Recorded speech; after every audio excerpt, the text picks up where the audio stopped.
bagong awit ang Ginoo,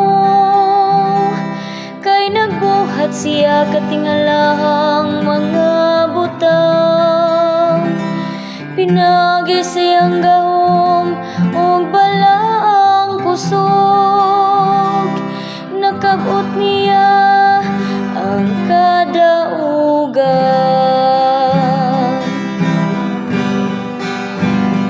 Ang tanang katawhan sa kalibutan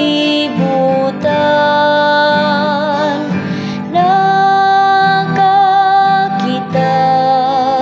sa kadaugan sa atong Dios. Gipahayag sa Ginoo ang iyang pagdaog, gipaila niya sa kanasuran ang iyang makaluwas nga gahom. Gituman niya ang iyang sad sa katawan sa Israel, uban sa walay paglupad nga gugma o pagkamaunungon. Ang tanang katawhan sa kalibutan nakakita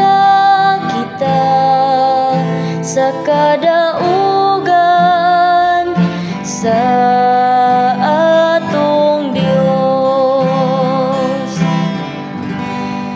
Daiga ang Ginoo dinuyugan sa mga alpa, pagtugtog ug huni diha sa mga alpa.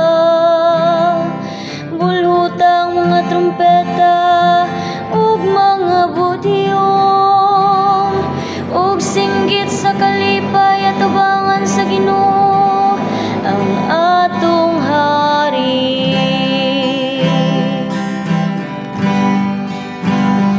Ang tanang katawhan sa kalibutan nakakita sa kada